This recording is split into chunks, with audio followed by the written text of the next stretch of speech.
बावरी एक बड़ी प्यारी स्टोरी है, बहुत ध्यान से, ठीक है। बहुत प्यारी साथी है इसके साथ जुड़ी हुई और ऐतिहासिक, ठीक है। स्टोरी कर रही है, बिल्कुल ऐतिहासिक है। आज भी वहाँ पर गुरुद्वारा साहिब बना हुआ है, तो मैं इसकी खुद आपको समझाने बताने जा रही हूँ कि कैसे गुरु नानक पातशाह सबको इस तरह से जवाब देते थे हर चीज़ का, और जो जो किसी की जिज्ञासा होती थी उसका कैसे समाधान करते वो आपको इसमें से क्लियर है। गुरु नानक देव जी ने कितनी यात्राएं की कर दी बताओ, क्या बताया था? 4 उदासी, 4 महान यात्राएं, 4 महान धार्मिक यात्राएं, जिनको 4 उदासियों के नाम से जाना जाता है, 4 उदासियों के नाम से जाना जाता है। इन्हीं यात्राओं के दौरान गुरु नानक पातशाह एक दिन कहाँ पहुँचे? बगदाद पहुँचे, बगदाद, ठीक है, इस्लामिक कंट्री है, वहाँ पहुँचे। और वहाँ जाकर उन्होंने जो अपना मूल मंत्र है वो, और उसके साथ साथ सतनाम वाहिगुरु का नारा जो है, सतनाम शब्द बोला वहाँ पे। जैसे उन्होंने सतनाम कहा तो इस्लामिक जो कंट्री है, सुनो इधर मत देखो, इधर देखो, इस्लामिक कंट्री में सतनाम कहना गुनाह माना जाता है, ठीक है, और उसके लिए सजाए मौत है। आप हमारे देश की तरह नहीं है, ये इंडिया नहीं है कि यहाँ पे हर धर्म का लोग रहते हैं, अपने हिसाब से पूजा कर सकते हैं, अपने हिसाब से गुरुद्वारे मंदिरों जहाँ जाना चाहे जा सकते हैं, वहाँ ऐसा नहीं होता। और पहले तो और भी सख्त नियम थे। तो जैसे ही गुरु नानक पातशाह ने सतनाम का नारा आवाज़ दी तो वहाँ के लोग थे, उन्होंने गुरु साहब पे पत्थर फेंकने शुरू कर दिए कि ये तो हमारे धर्म के खिलाफ बोल रहा है, ये तो कोई काफिर है। काफिर उसको कहते हैं जो खुदा को नहीं मानता, है ना। अब उनको नहीं समझ आती कि खुदा और वाहिगुरु, ईश्वर, राम, अल्लाह सब एक है, ये सबको समझ नहीं होती है, ठीक है। तभी तो इतने झगड़े होते हैं, हिंदू मुस्लिम नाम के कितने झगड़े होते हैं। तो क्या होता है, गुरु नानक पातशाह जैसे सतनाम का ही अंजाम देना बोलते हैं वो दी, तो सब वहाँ पे उनपे पत्थर बरसाने शुरू करते हैं। बहुत देर तक वो पत्थर फेंकते रहे, लेकिन गुरु पातशाह उसी तरह से वाहिगुरु का नाम लेते रहे। ना उनको कोई उन पत्थरों से फर्क पड़ा, ना उन्होंने सतनाम कहना बंद किया, ठीक है। अपनी मर्यादा पे, अपने नियमों पर वो बिल्कुल अटल रहे। अब जब देखा उन लोगों ने, बड़े हैरान हुए, तो ये जो संत पीर जो भी हैं, पीर कहते हैं वहाँ पे, अपने यहाँ गुरु कहते हैं, तो वहाँ इस्लामिक कंट्री में पीर कहते हैं, इस्लाम धर्म में पीर कहते हैं, ठीक है। तो उन्होंने देखा कि इनका तो कोई असर ही नहीं हो रहा। तो उनका जो मुखी था वहाँ पे, मुखी यानी हेड, यानी जो राजा समझ, राजा भी, और एक सामाजिक दायरे में जैसे अपने बड़े ग्रंथी होते हैं, जत्थेदार होते हैं, और प्लस ज्ञानी होते हैं, प्लस जो उस समय की बहुत बड़ी शख्सियत माने जाते हैं, वो राजनीतिक तौर पे भी राजा था, सामाजिक तौर पे भी मुखी था, ठीक है, हेड था अपने उसका, समाज का, धर्म का, हर तरह से वो मुखी था। उसका नाम था पीर दस्तगीर। और वो क्या नाम था? पीर दस्तगीर। पीर दस्तगीर, पीर दस्तगीर, गीर देखो, पीर दस्तगीर मैं लिख देती हूँ, पीर दस्तगीर, दस्तगीर, ठीक है, ये नाम था उनका, क्लियर। तो फिर क्या होता है, अब वो जो वहाँ के समझ लो सेवादार जो होते हैं, नौकर चाकर समझ लो, जो भी थे, जिनकी ड्यूटी थी वहाँ पे कि यहाँ पे कोई दूसरे धर्म का नाम नहीं ले सकता, वो पकड़ के गुरु नानक पातशाह को किसके पास लाते हैं? पीर दस्तगीर के पास। अब अपनी भी कोई शिकायत होती तो अपने घर में जो बड़ा होता है उसके पास लाते हैं, कोई मुकदमा होता है तो हम जाते हैं ना बड़े के पास, इसका फैसला करें। अब पीर दस्तगीर के पास जब पहुँचते हैं तो पीर दस्तगीर उनको देख के ना, उनके अंदर कुछ तो भावना बनती है उनके प्रति, है ना, कि कुछ तो है इनमें हटके, जो इतने पत्थर खा के भी बिल्कुल इतनी शांति से, और कोई इनको शिकायत नहीं है, कोई कुछ नहीं है, और ये आराम से खड़े हैं, और इनको कोई डर भी नहीं है कि यहाँ तो सजाए मौत होती है, तो इनको मौत का भी डर नहीं है, तो कोई कुछ तो खास होगा इनमें। तो ये सोच के ना पीर दस्तगीर कहते हैं कि चलो आपने जो भी किया वो हमारे धर्म के हिसाब से वो गलत है और जुर्म माना जाता है, और उसकी सजा भी मिलती है, ठीक है। तो लेकिन आपकी सजा मुआफ हो सकती है। मेरे जहन में, मेरे अंदर 3 प्रश्न बार बार उठते हैं लेकिन जितने भी यहाँ पर पीर आए हैं, ऋषि मुनि आए हैं, जो भी आए हैं XYZ, उन सबसे मैंने वो 3 प्रश्न किए हैं और आज तक मुझे उनका तसल्ली बख्श जवाब नहीं मिला, यानी मुझको सेटिस्फेक्शन नहीं। ठीक है, एक तो होता है ना, ठीक है सरसरी तौर पे किसी को जवाब दे दिया, हाँ ठीक है हो गया, तो लेकिन एक तसल्ली हो जाना, हाँ वाकई ये ऐसा है, तो ऐसा मुझे आज तक जवाब नहीं मिला। अगर आप मेरे 3 प्रश्नों का जवाब दे दोगे, है ना, और मुझे तसल्ली हो गई, सेटिस्फेक्शन हो गया, तो मैं आपके चरणों में नतमस्तक हो जाऊंगा। शर्त रखी मैंने, पीर 10 वीर, वो भी बहुत पहुंचे हुए पीर थे, ऐसा नहीं था।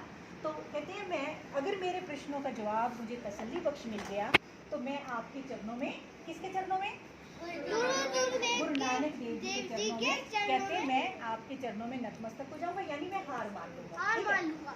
अगर आपने जवाब नहीं दिया मेरे 3 प्रश्नों का और मुझे तसल्ली नहीं हुई, तो मैं आपको हमारे धर्म के अनुसार, हमारी मर्यादा के अनुसार जो है सजाए मौत होगी। ठीक है, अब गुरु नानक पातशाह का जवाब देखते हैं। गुरु नानक पातशाह कहते हैं, आपके डर से मैं जवाब देने नहीं आया, लेकिन मैं जवाब देने आया हूँ, इसलिए जवाब दूँगी। मुझे मौत का कोई खौफ नहीं है और ना मुझे कोई मौत का डर है, ना मुझे कोई और डर है, लेकिन मैं जवाब देने आया हूँ, इसलिए मैं आपके प्रश्नों का जवाब जरूर दूंगा। ठीक है, वैसे भी गुरु नानक पातशाह ने कहा है, जब लग दुनिया रहिए नानक, कुछ सुनिए कुछ कहिए, कुछ औरों की सुनो, कुछ अपनी बताओ। जो आपको पता है आप अपना बताओ, जो औरों को ज्ञान है वो उनसे ज्ञान भी लो। ये नहीं कि सिर्फ हम ये कहें हमारा ही ज्ञान बड़ा है, हमारा ही धर्म बड़ा है, नहीं, जिनके पास जो गुण जहाँ दिखे वो गुण आप देखो। ठीक है, जिस भी धर्म में अच्छी बात है उसको ले लो, बुरी है उसको छोड़ दो।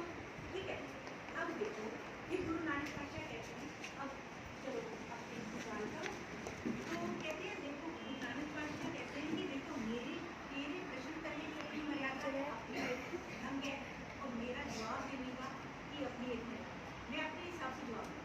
ये नहीं कि तुम ये कहें कि ऐसे जवाब देने को, ऐसे नहीं, मैं भी अपने ढंग से जवाब दूँगा जो मेरी मर्यादा है। कहते हैं ठीक है मंजूर है। अब जिसने कृष्णों का वो जानना था, तो अंदर इतने टाइम से कोई जिज्ञासा हो, कुछ जानना चाहता हो और उसको उम्मीद लगे कि इससे मुझे जवाब मिल जाएगा तसल्ली बख्श, तो उसको खुशी होती है। अब प्रश्न सुनना, ध्यान से सुनना, मैं आपसे पूछूंगी। प्रश्न नंबर 1, परमात्मा से, खुदा से, उन्होंने खुदा कहना था इस्लाम वाले को, खुदा से पहले को, यानी ईश्वर से पहले को। मेरा क्वेश्चन नंबर 1 गुरु नानक पातशाह को कौन कह रहे हैं, पीर 10 वीर कह रहे हैं। मेरा प्रश्न नंबर 1 परमात्मा से पहले, यानी खुदा से पहले को। ठीक है, मेरा क्वेश्चन नंबर 2 कि खुदा है तो दिखाई क्यों नहीं देता। खुदा है, अगर आप मानते हो खुदा है तो वो दिखाई क्यों नहीं देता।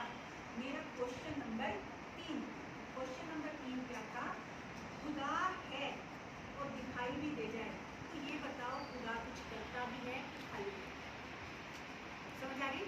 क्वेश्चन नंबर 1 फिर रिपीट कर रही हूँ, क्वेश्चन नंबर 1 क्या था बताओ,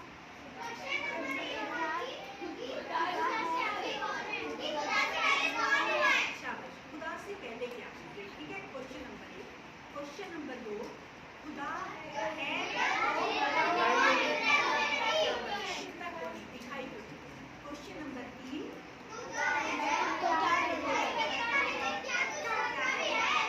करता भी है, कैसे खाली होता है। ठीक है, हम उसकी पूजा करते हैं, अपना उसका नाम करते हैं, पर खुदा कुछ करता भी है कि नहीं। वो कहते हैं क्वेश्चन बड़े प्यारे हैं और हर कोई जानना चाहेगा। ठीक है, अब गुरु पातशाह जवाब देने की उनकी जिम्मेवारी की। कहते हैं देखो आपने अपनी मर्यादा के अनुसार प्रश्न पूछे और मैंने अपनी मर्यादा के अनुसार जवाब देना है। अब ऐसा करो, आपका पहला प्रश्न उसका जवाब देने जा रहा हूँ। मुझे एक मोतियों से भरा हुआ, सूचे मोती होते हैं, कीमती मोती, उससे भरा हुआ एक थाल बताओ। अब पीर 10 पीर के दिमाग में पता क्या आता है, भाई प्रश्न का जवाब दिया नहीं, लालच कर रहे हैं, पहले सूचे मोती जो है कीमती मोती मांग रहे हैं, पर कहते हैं मैंने भी इनको प्रॉमिस किया है कि मैं आप अपनी मर्यादा के अनुसार पूछ सकते हो। कहते हैं अब देखो उनके लिए क्या बड़ी बात थी, जो कीमती मोती थे उनका थाल भरवा के सेवादार को कहा, वो फटाफट से थाल मोतियों का भर के, राजा के घर में तो कभी थोड़ी तीन चीजें, वो थाल मोतियों का भरा हुआ हाजिर कर दिया। ठीक है, आ गया थाल भरा हुआ मोती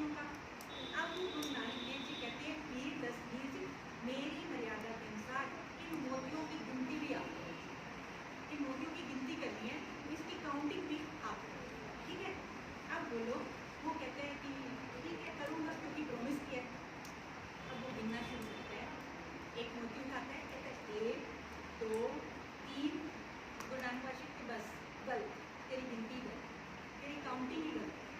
हैरान हो जाता है कि मैं 3 तक पहुँचा हूँ, गलती कहाँ गई? जो कोई 50, 60, 70 तक पहुँचता वो तो कोई गलती की संभावना भी है। मैंने 3 कहा है, 3 में कहाँ गलती हो सकती है? लेकिन अब आगे बोल नहीं सकता क्योंकि प्रश्न का जो जवाब देने वाला है उससे अब जवाब लेना है तो आपको तसल्ली से सुनना पड़ेगा। तो वो कहते हैं कि ठीक है, कहते हैं ठीक है मान लेता हूँ, वैसे गलती मुझसे हुई नहीं, मन में सोचता है, लेकिन अगर हो गई है तो मैं मानता हूँ मेरी गलती होगी कहीं, मेरा ध्यान हो सकता है कहीं बोल हो, लेकिन मैं अब मैं जब गिनती करूँ ना तो जहाँ मैं गलत बोलूँ वहीं मेरा हाथ पकड़, ठीक है? अब ये नहीं मैं 60, 70 तक गिन जाऊँ और फिर तुम कहो गलत है। कहते हैं ठीक है, गुरु नानक पातशाह ने कहते हैं ठीक है। तो अब दोबारा गिनती शुरू होती, पहला मूर्ति उठाता है कि 10वीं, कहते एक, गुरु नानक कैसे, गुरु नानक पातशाह कहते बिल्कुल।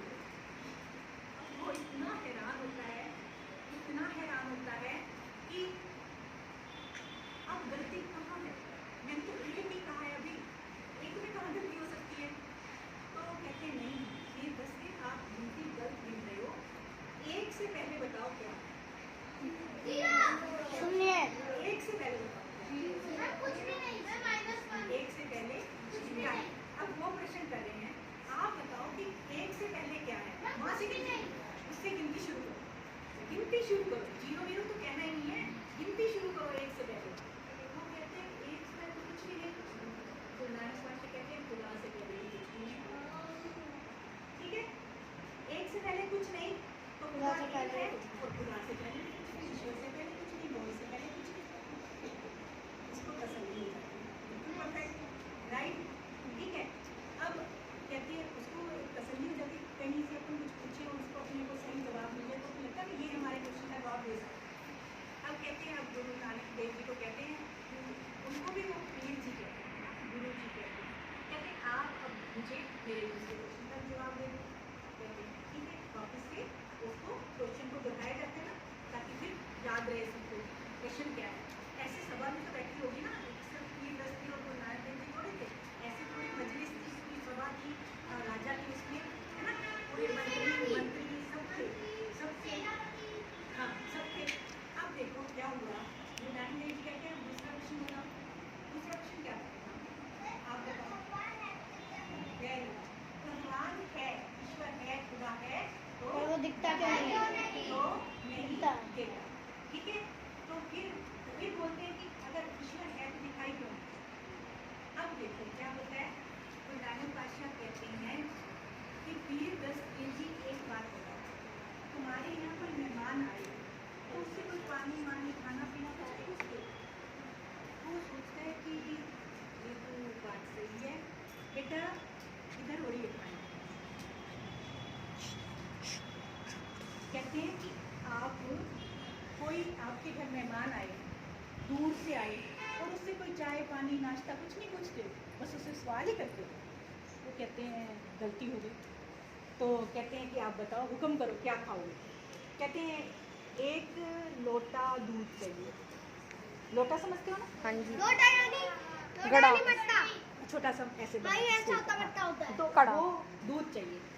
तो पीर दस्तगीर कहते हैं कि हाँ, हिंदुस्तान से आए हुए फकीर जो हैं उनको दूध बड़ा पसंद है ना, हिंदुस्तान में दूध की बहुत रहती है ना, कृष्ण भगवान को भी कहते हैं तो कि दूध और मक्खन, उनको मक्खन हाँ। खास करके उनको बहुत पसंद था। मक्खन। तो कहते हैं ये हिंदुस्तान से आए हैं फकीर तो इनको दूध बहुत पसंद होगा, तो तभी वो अपने सेवकों को कहते हैं कि आप जल्दी से एक लोटा दूध लेके आओ उनके लिए, फकीर जी के लिए, गुरु नानक देव जी के लिए।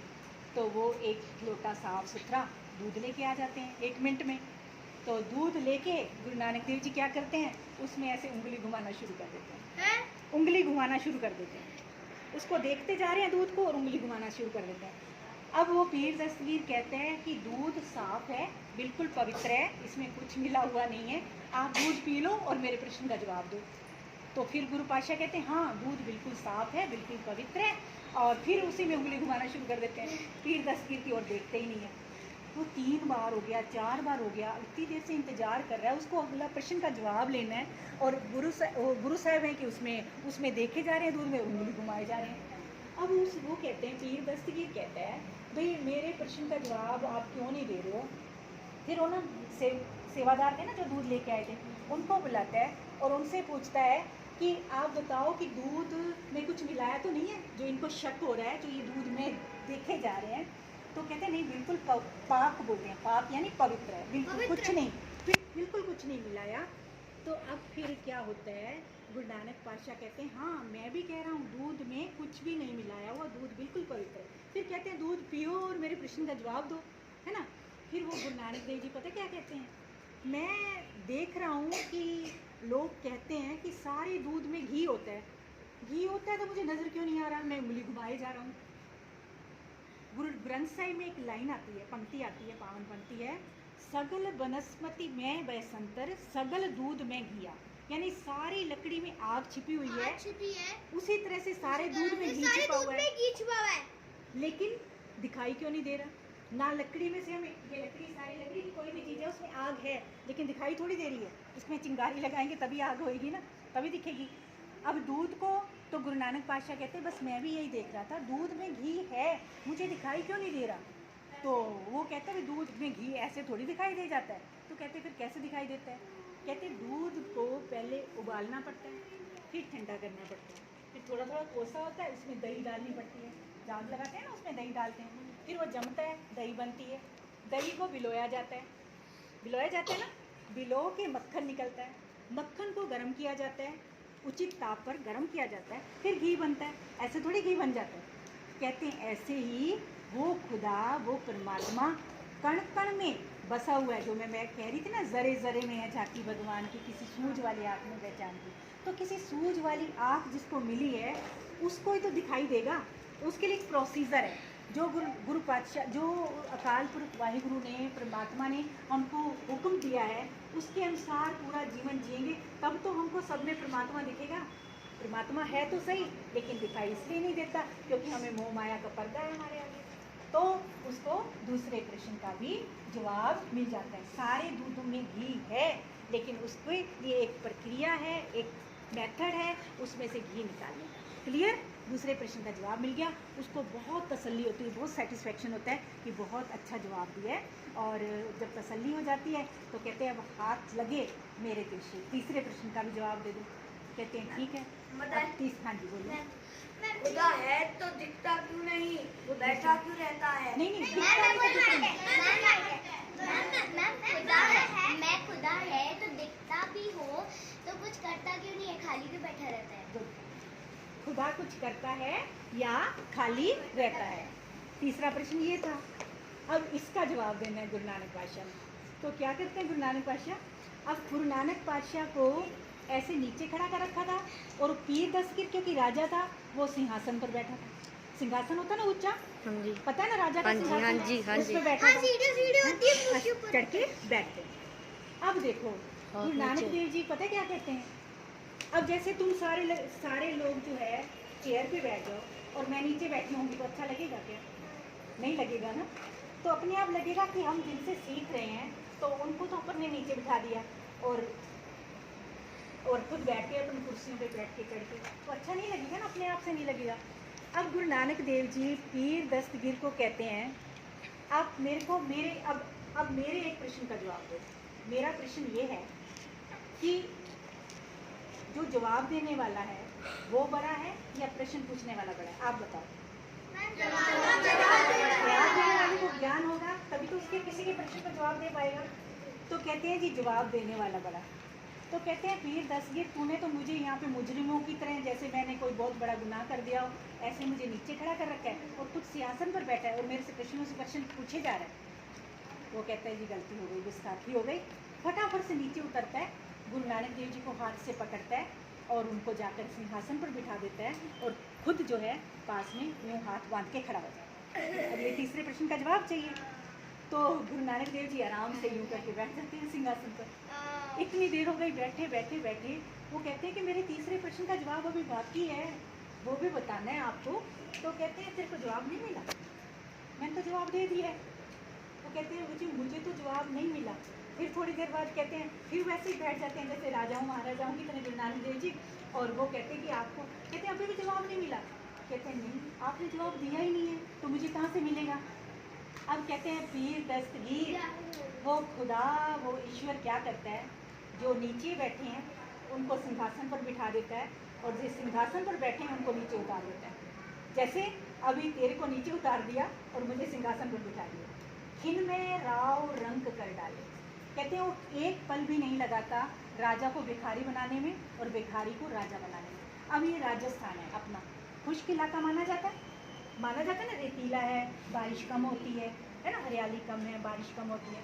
अब ईश्वर अगर चाहे तो यहाँ पल में बाढ़ आ सकती है, हम घर भी ना पहुँच सके, हो सकता है ना, होता है ना ऐसा कभी कभी, ओले भी गिरते हैं ना, इतनी बारिश भी आ जाती है, बाढ़ की परिस्थिति बनी थी कुछ टाइम पहले। तो ईश्वर क्या नहीं कर सकता, ईश्वर सब कुछ करता है, वो सब कुछ करता भी है और सब कुछ करवाता भी है। और इसीलिए उस परमात्मा की, उस खुदा के भय में रहो, वो पता नहीं किस पल क्या कर दे। इसलिए ये मेरे श्री कृष्ण का जवाब है। उसको बहुत खुशी मिलती है कि आज मुझे जीवन में मेरे तीनों प्रश्नों का जवाब मिला है। वो खुदा क्या नहीं करता, ये पूछो आप तो, वो खुदा सब कुछ करता है, सब कुछ करता भी है, सब कुछ करवाता भी है। पता नहीं किसको कब क्या बना दे। अपन ने पहले एक स्टोरी सुनी थी ना, जो वो बेचारा भिखारी जैसा ही तो जीवन था उसका, गडरिए का, और वो अगले दिन राजा बन गया। तो वो वाहिगुरु कुछ भी करने में समर्थ है, उसकी पावर जो है वो गजब की है, उसकी पावर को कोई बयान नहीं कर सकता। इसलिए अब मेन चीज़ क्या है कि इस कहानी से हमें क्या शिक्षा मिलती है, अब ये बताओ, इस कहानी से हमें शिक्षा क्या है? मैं दसा कि किसी ਨੂੰ ਵੀ ਐਵੇਂ ਜਿਵੇਂ ਉੱਚ ਨੀਚ ਦਾ नहीं करना चाहिए है। एक तो किसी को नीचा मत समझो अपने से, ठीक है। आज वो ऊंचा है या नीचा है, कल को वो कहाँ हो, हम कहाँ हो, नहीं पता, ठीक है। एक वो परमात्मा जो मैंने वो काम हमेशा जुगात से बोला था ना, वो युगों से भी पहले भी था। हाँ, जो परमात्मा जो वो दिखता है, वो सब कुछ करता है, सब कुछ हाँ सब में है, लेकिन इन दिखता नहीं है, दिखता नहीं, करता सब कुछ है। सब कुछ करने वाला और करवाने वाला वो वाहिगुरु, वो परमात्मा, वो खुदा है, ठीक है। अब अपने को सिर्फ एक वाहिगुरु पे, एक परमात्मा पे विश्वास रखना है। फिर अगली स्टोरी में आपको जो सुनाऊंगी अगली क्लास में, वो एक पर विश्वास का जो फल है उसकी सुनाऊंगी, और उसमें हो सकता है मैं 2-3 कहानियाँ सुना दूँ उसमें आपको, ठीक है, एक पे विश्वास की। तो लेकिन सिर्फ ये कहानियों को कहानियों तक सीमित नहीं रखना, इसमें से अपने को ज्ञान लेना है, इसमें से अपने को समझ लेनी है, और गुरबाणी आशय अनुसार अपने को जीवन बनाना है। और डेली एक जो है, मैं जपजी साहिब की व्याख्या उस पर अपना जो बना है ना समर कैंप वाला, इस पर डाल रही हूँ, आप डेली उसको देखा करो। जिसका भी आपने नंबर ले रखा है उसका मोबाइल लिया करो और थोड़ी देर उसको देख लिया, ठीक है। वाहिगुरु जी का खालसा, वाहिगुरु जी की फतेह।